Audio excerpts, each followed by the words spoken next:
Amma, can I ask you something? கேளுடா. How can I find my true friend? நான் என்னோட true ஃப்ரெண்டை எப்படி கண்டுபிடிக்கிறது? ஆக்சுவலாக ட்ரூ ஃப்ரெண்ட்ஸை நீ தேடி போக தேவையில்லடா. ட்ரூ ஃப்ரெண்ட்ஸுங்கிறது சம்திங் நீ எப்படி இருக்கணுமோ நீயா இரு, ஓகேவா?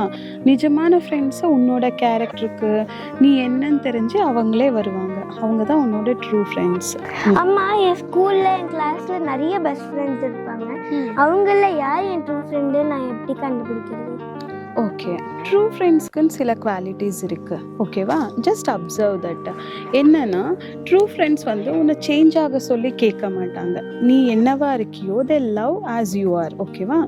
அண்ட் நீ ஏதாவது உன்னோட சக்ஸஸில் நீ ஏதாவது ஒரு கேம்ஸ்லையோ ஏதாவது ஒரு காம்படிஷன்லையோ வின் ஆனன்னு வச்சுக்கோ, உனக்காக 100% அவங்களும் ஹாப்பியாக இருப்பாங்க. அதுவே உனக்கு ஏதாவது ஒரு ப்ராப்ளம் வரும்போது அந்த ப்ராப்ளமில் உன்னை விட்டுட்டு போயிட மாட்டாங்க தனியாக, ஓகேவா? அந்த ஸ்ட்ரகிளில் உன்னோட கூட சேர்ந்து ட்ராவல் பண்ணுவாங்க. ஸோ உன்னை ஹாப்பியாக வைப்பாங்க. அந்த மாதிரி ஃப்ரெண்ட்ஸோடு இருக்கும் போது யூல் ஃபீல் கைண்ட் ஆஃப் ஒரு சேஃப் பிளேஸில் இருக்கிற மாதிரி உனக்கு ஃபீல் ஆகும். எப்போவுமே உன்னை கில்ட்டி ஃபீல் பண்ணாமல், உன்னை பற்றி சின்ன சின்ன விஷயம் சொல்லி உன்னை ஹர்ட் பண்ணாமல் அப்படி. ஸோ அது மட்டும் இல்லாமல் உன்னோட ட்ரூ ஃப்ரெண்ட்ஸ் வந்து உன்னை எப்போவுமே ஸ்மாலாக ஃபீல் பண்ண வைக்க மாட்டாங்க, அதாவது உன்னை ஹர்ட் பண்ண மாட்டாங்க.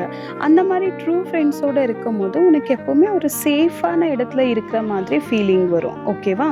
அதே சில பேர் கூட இருக்கும் போது எப்போவுமே they'll keep you in ஒரு மாதிரி உன்னை ஏதோ டென்ஷன் பண்ணிவிட்டு உன்னை ஹர்ட் பண்ணிவிட்டு சின்ன சின்ன விஷயத்தில் உனக்கு ஒரு பெயின் வர மாதிரி இன்சிடென்ட்ஸை க்ரியேட் பண்ணுவாங்க, ஓகேவா?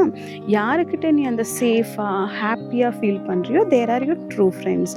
பட் இங்கே ஒரு விஷயம் ஞாபகம் வச்சுக்கோ, இந்த குவாலிட்டிஸ் அவங்களுக்கு மட்டும் கிடையாது, உனக்கும் தான். நீ யார் கூட இருக்கியோ அவங்களோட சக்ஸஸில் நீ 100% ஹாப்பியாக இருக்கணும்.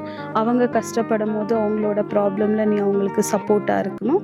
நீயும் அவங்கள எப்போவுமே சேஃபாக ஃபீல் பண்ண வைக்கணும், சென்டரில் விட்டுட்டு வரக்கூடாது. இந்த ஆக்ஷன் 2 சைடுமே இருந்தால் தான் அந்த ஃப்ரெண்ட்ஷிப் வந்து லைஃப் லாங் கண்டினியூ ஆகும்.